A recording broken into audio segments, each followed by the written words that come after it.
നമസ്കാരം. പുതിയൊരു വീഡിയോയിലേക്ക് എല്ലാവർക്കും ഒരിക്കൽ കൂടി സ്വാഗതം. പൊതുവായി ഒട്ടുമിക്ക പേർക്കും ഉണ്ടാകുന്ന ഏറ്റവും വലിയ പ്രശ്നം എന്താണെന്നാൽ അത് കടബാധ്യത തന്നെയാണ്. എത്ര തന്നെ സമ്പാദിച്ചാലും കോടീശ്വരനായിരിക്കുന്നവർ പോലും ലക്ഷക്കണക്കിന് അല്ലെങ്കിൽ കോടിക്കണക്കിന് കടങ്ങൾ ഇല്ലാത്തവരായി ആരും തന്നെ ഉണ്ടാവില്ല.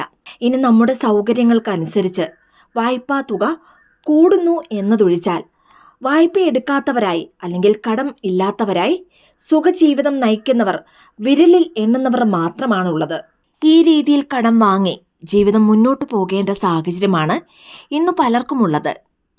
ഈ ഒരവസ്ഥ മാറി കടബാധ്യത ഇല്ലാതെ മനസമാധാനത്തോടെയുള്ള ഒരു ജീവിതം ഉണ്ടാകണമെന്ന് ആഗ്രഹിക്കുന്നവർ ഇന്ന് ചൊവ്വാഴ്ചയോട് ചേർന്നു വരുന്ന തൃപ്രയാർ ഏകാദശി ദിവസം ചെയ്യേണ്ട അതിശക്തിയാർന്ന ഒരു വഴിപാടിനെക്കുറിച്ചാണ് ഇന്നത്തെ വീഡിയോയിലൂടെ പറയാൻ പോകുന്നത്.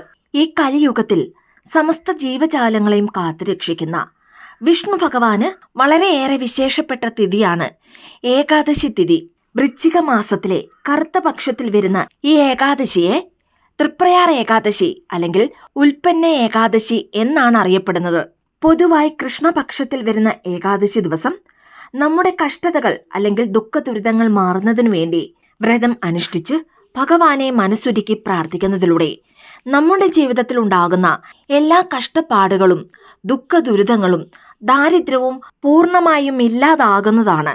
അതിൽ ഇന്നത്തെ ഈ തൃപ്രയാർ ഏകാദശി അല്ലെങ്കിൽ ഉൽപ്പന്ന ഏകാദശി ചൊവ്വാഴ്ചയോട് ചേർന്നാണ് വരുന്നത്. ഇനി കടം സംബന്ധമായ പ്രശ്നങ്ങൾ മൂലം ദുഃഖ ദുരിതങ്ങൾ അനുഭവിക്കുന്നവർ ഇന്ന് ചൊവ്വാഴ്ചയോട് ചേർന്ന് വരുന്ന തൃപ്രയാർ ഏകാദശി ദിവസം ഈ ഒരു വഴിപാട് ചെയ്യുന്നതിലൂടെ വളരെ പെട്ടെന്ന് ഫലമുണ്ടാകുന്നതാണ്. മാത്രമല്ല കടം സംബന്ധമായ സകല പ്രശ്നങ്ങളും തീർന്നു കിട്ടുന്നതുമാണ്. ഇനി ഈ ഒരു വഴിപാട് എങ്ങനെയാണ് ചെയ്യേണ്ടതെന്ന് നോക്കാം. അതിനു മുൻപായി ഈ ചാനൽ ആദ്യമായി കാണുന്ന എല്ലാവരും സബ്സ്ക്രൈബ് ചെയ്യുവാനും അടുത്തുള്ള ബെൽ ബട്ടൺ പ്രസ് ചെയ്യുവാനും മറക്കരുത്. അപ്പോൾ എല്ലാ ദിവസവും ഇടുന്ന വീഡിയോസിന്റെ നോട്ടിഫിക്കേഷൻ ഉടൻ തന്നെ നിങ്ങൾക്ക് ലഭിക്കുന്നതാണ്. ആദ്യം തന്നെ ഈ ഒരു വഴിപാട് ഏത് സമയത്താണ് ചെയ്യേണ്ടതെന്നാൽ ഇന്ന് സന്ധ്യയ്ക്ക് 6 മണി മുതൽ രാത്രി 11:59 വരുന്ന ഏതൊരു സമയത്തും ഈ വഴിപാട് നിങ്ങൾക്ക് ചെയ്യാവുന്നതാണ്. ഇനി വഴിപാട് ചെയ്യുമ്പോൾ കുളിച്ച് ശുദ്ധിയോടുകൂടി വേണം ചെയ്യുവാൻ.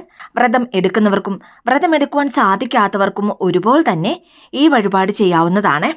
നിങ്ങളുടെ പൂജാമുറിയിൽ വിഷ്ണു ഭഗവാന്റെ ഫോട്ടോയ്ക്ക് മുൻപാകെ ഒരു നെയ് ദീപം കൊളുത്തിവെക്കുക. ഇനി ഭഗവാന് തുളസിമാല ചാർത്തുവാൻ സാധിച്ചാൽ തുളസിമാല ചാർത്താവുന്നതാണ്. അതിനുശേഷം നിങ്ങളെക്കൊണ്ട് സാധിക്കുന്ന എന്തെങ്കിലും ഒന്ന് ഭഗവാന് നിവേദ്യമായി സമർപ്പിക്കുക. ഒരു ഗ്ലാസ് പാലോ അല്ലെങ്കിൽ ഒരു പഴമോ അതുമല്ലെങ്കിൽ ഒരു ആപ്പിളോ അങ്ങനെ നിങ്ങൾക്ക് എന്താണോ നൽകുവാൻ സാധിക്കുന്നത് അത് നിവേദ്യമായി വെക്കുക. ഇനി നിവേദ്യമായി സമർപ്പിക്കുവാൻ നിങ്ങളുടെ പക്കൽ ഒന്നുമില്ല എങ്കിൽ ഒരു ഗ്ലാസ്സിൽ നല്ല ശുദ്ധമായ ജലമെടുത്ത് അതിൽ തുളസിയിലയും ഒരു ഏലക്കയും ഒരു നുള്ളു മഞ്ഞൾപ്പൊടിയും ഒരു ചെറിയ കഷ്ണം പച്ചക്കർപ്പൂരം പൊടിച്ചു ചേർത്തും ആ തുളസി തീർത്ഥം ഭഗവാന് നിവേദ്യമായി സമർപ്പിക്കാവുന്നതാണ്. പിന്നീട് ഇനി പറയാൻ പോകുന്ന ഈ അത്ഭുത മന്ത്രം 11 തവണ ചൊല്ലുക. പൊതുവായി ഏകാദശി എന്നത് 11ാമത്തെ തിഥിയാണ്. ഇതുമാത്രമല്ല നവംബർ എന്നത് 11ാം മാസവുമാണ്. ഇതുകൂടാതെ ഇന്ന് വൃശ്ചികം 11ാം തീയതിയുമാണ്. വൃശ്ചിക മാസം 11ാം തീയതിയും 11ാം മാസവും തിഥികളിൽ 11ാമത്തെ തിഥിയും കൂടി ചേർന്ന് വരുന്ന ഈ അത്ഭുത ദിവസം രാത്രി 11 മണിക്ക് മുൻപായി ഇനി പറയാൻ പോകുന്ന ഈ അത്ഭുത മന്ത്രം ചൊല്ലുന്നതിലൂടെ നിങ്ങളുടെ പണം സംബന്ധമായ സകല പ്രശ്നങ്ങളും മാറിക്കിട്ടുകയും എത്ര വലിയ കടബാധ്യതയും വളരെ പെട്ടെന്ന് കൊടുത്തു തീർക്കുവാനുള്ള സാഹചര്യം അല്ലെങ്കിൽ സന്ദർഭം വന്നു ചേരുന്നതുമാണ്. അതായത് നമ്മുടെ കടങ്ങൾ നമുക്ക് തീർക്കണമെങ്കിൽ അതിന് പണം ആവശ്യമാണ്. അതുകൊണ്ട് തന്നെ ഇന്ന് വൃശ്ചികം 11ാം തീയതിയും 11ാം മാസവും 11ാമത്തെ തിഥിയും കൂടി ചേർന്ന് വരുന്ന ഈ അത്ഭുത ദിവസത്തിൽ ഈ മന്ത്രം ചൊല്ലി ഭഗവാനെ മനസ്സുരുകി പ്രാർത്ഥിച്ചാൽ എത്ര വലിയ സാമ്പത്തിക തടസ്സങ്ങളും മാറി പണവരവ് വർദ്ധിക്കുവാൻ ആരംഭിക്കുന്നതാണ്. മാത്രമല്ല കയ്യിലെപ്പോഴും ധനം നിലനിൽക്കുന്നതുമാണ്. കയ്യിൽ പണം ഉണ്ടെങ്കിൽ തന്നെ എത്ര വലിയ കടങ്ങളും നിഷ്പ്രയാസം തന്നെ നമുക്ക് തീർക്കുവാനും സാധിക്കുന്നതാണ്. ഇങ്ങനെ തീയതിയും മാസവും ദിവസവും ഒരേ നമ്പർ റിപ്പീറ്റഡായി വരുന്ന ദിവസത്തിൽ ഈ പ്രപഞ്ചത്തിന്റെ ശക്തി അല്ലെങ്കിൽ ഊർജം വർദ്ധിക്കുന്നതാണ്. അതുകൊണ്ട് തന്നെ ഈ ദിവസത്തിൽ നമ്മൾ ചെയ്യുന്ന വളരെ ചെറിയ പ്രാർത്ഥനകൾക്ക് പോലും 10 മടങ്ങ് ഫലങ്ങൾ ലഭിക്കുന്നതാണ്. ഇനി പീരീഡ്സ് ആയിരിക്കുന്നവരും പുലവാലായ്മയുള്ളവരും ഈ മന്ത്രം ചൊല്ലുവാൻ പാടില്ല. അതുപോലെ തന്നെ നോൺ വെജ് കഴിച്ചതിന് ശേഷവും ഈ മന്ത്രം ചൊല്ലുവാൻ പാടില്ല. അറിയാതെയെങ്കിലും നോൺ വെജ് കഴിച്ചു പോയാൽ വീണ്ടും കുളിച്ചതിന് ശേഷം ഈ മന്ത്രം നിങ്ങൾക്ക് ചൊല്ലാവുന്നതാണ്. ആദ്യം പറഞ്ഞതുപോലെ തന്നെ ഈ മന്ത്രം 11 തവണയാണ് ചൊല്ലേണ്ടത്. മന്ത്രം ചൊല്ലുന്നതിന് മുൻപായി ആദ്യം നിങ്ങളുടെ കുലദൈവത്തെ നല്ലതുപോലെ പ്രാർത്ഥിക്കുക. പിന്നീട് നിങ്ങളുടെ ഇഷ്ടദൈവത്തെയും നല്ലതുപോലെ പ്രാർത്ഥിക്കുക. അതിനുശേഷം വിഷ്ണു ഭഗവാനെയും ലക്ഷ്മി ദേവിയെയും മനസ്സുരുകി പ്രാർത്ഥിച്ചുകൊണ്ട് വേണം ഈ മന്ത്രം 11 തവണ ചൊല്ലുവാൻ. ഇനി മന്ത്രം ചൊല്ലുമ്പോൾ നിങ്ങളുടെ വലത് ഉള്ളം കൈയിൽ 1 രൂപ നാണയം വെച്ചുകൊണ്ട് വേണം ചൊല്ലേണ്ടത്. 11 തവണ മന്ത്രം ചൊല്ലിയതിനു ശേഷം നിങ്ങളുടെ ഉള്ളം കയ്യിലുള്ള 1 രൂപ നാണയം നിങ്ങളുടെ അലമാരയിലോ അല്ലെങ്കിൽ പണപ്പെട്ടിയിലോ മണി പേഴ്സിലോ അങ്ങനെ നിങ്ങൾ എവിടെയാണോ പണം വെക്കുന്നത് അവിടെ വെക്കാവുന്നതാണ്. കയ്യിൽ നാണയം വെച്ചുകൊണ്ട് ഈ മന്ത്രം ചൊല്ലുമ്പോൾ ആ മന്ത്രത്തിന്റെ ഊർജം അല്ലെങ്കിൽ ശക്തി, അതുമല്ലെങ്കിൽ ഈ മന്ത്രത്തിന്റെ അതിർവലകൾ ഈ നാണയത്തിൽ ആകർഷിക്കുന്നതാണ്. അതുകൊണ്ട് തന്നെ ഈ നാണയം പണപ്പെട്ടിയിൽ വെക്കുന്നതിലൂടെ പണത്തെ എപ്പോഴും ഇത് ആകർഷിക്കുന്നതാണ്. മാത്രമല്ല എപ്പോഴും നമ്മുടെ കയ്യിൽ പണം നിലനിൽക്കുന്നതുമാണ്. ഇനി പണപ്പെട്ടിയിൽ വെക്കുന്ന ഈ 1 രൂപ നാണയം ചിലവാകാതെ ശ്രദ്ധിക്കേണ്ടതാണ്. അതുകൊണ്ട് തന്നെ ഈ നാണയം ഒരു ചെറിയ പ്ലാസ്റ്റിക് കവറിലാക്കിയോ അല്ലെങ്കിൽ ഒരു ചെറിയ ചുവപ്പ് നിറത്തിലുള്ള തുണിയിൽ കിഴി പോലെ കെട്ടിയോ നിങ്ങളുടെ മണി പേഴ്സിലോ അല്ലെങ്കിൽ പണപ്പെട്ടിയിലോ വെക്കാവുന്നതാണ്.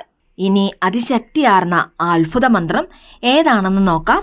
ഓം ഹ്രാം ഹ്രീം ക്ലീം ഓം നമോ ശ്രീ വെങ്കിടേശായ നമഃ. ഓം ഹ്രാം ഹ്രീം ക്ലീം ഓം നമോ ശ്രീ വെങ്കിടേശായ നമഃ. ഓം ഹ്രാം ഹ്രീം ക്ലീം ഓം നമോ ശ്രീ വെങ്കിടേശായ നമഃ.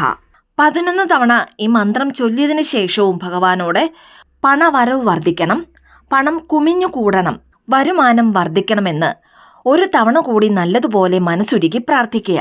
ഇനി അതിശക്തിയാർന്ന ഈ മാജിക് ഡേയിൽ ഈ മന്ത്രം ചൊല്ലുവാൻ അത്യുത്തമമായ സമയമുണ്ടോ എന്ന് ചോദിച്ചാൽ ഇന്ന് രാത്രി കൃത്യം 11:11 ഈ മന്ത്രം ചൊല്ലുവാൻ സാധിച്ചാൽ അതിലൂടെ ഇരട്ടി ഫലം വന്നു ചേരുന്നതാണ്. അതിന് സാധിക്കാത്തവർക്ക് രാത്രി 11:59 വരുന്ന ഏതൊരു സമയത്തും ഈ മന്ത്രം നിങ്ങൾക്ക് ചൊല്ലാവുന്നതാണ്. വൃശ്ചിക മാസം 11-ാം തീയതിയും 11-ാം മാസവും തിഥികളിൽ 11-ാമത്തെ തിഥിയും കൂടി ചേർന്ന് വരുന്ന ഈ അത്ഭുത ദിവസം ഭഗവാനെ മനസ്സിൽ സങ്കല്പിച്ച് പൂർണ്ണ വിശ്വാസത്തോടും ഭക്തിയോടും കൂടി ഈ മന്ത്രം ചൊല്ലി പ്രാർത്ഥിച്ചു നോക്കൂ. കൈമേൽ ഫലം ഉറപ്പാണ്. എല്ലാവർക്കും ഭഗവാന്റെ അനുഗ്രഹം ഉണ്ടാകട്ടെ എന്ന് പ്രാർത്ഥിക്കുന്നു. വീഡിയോ ഇഷ്ടമായി ലൈക്ക് ചെയ്യാനും മറ്റുള്ളവരിലേക്ക് ഈ വീഡിയോ ഷെയർ ചെയ്തു കൊടുക്കുവാനും മറക്കരുത്. ഇതുപോലെയുള്ള വീഡിയോസിനായിട്ട് ചാനലൊന്ന് സബ്സ്ക്രൈബ് ചെയ്യുവാനും മറന്നു പോകരുത്. വീണ്ടും നല്ലൊരു വീഡിയോ ആയിട്ട് വരുന്നിടം വരെ നന്ദി, നമസ്കാരം.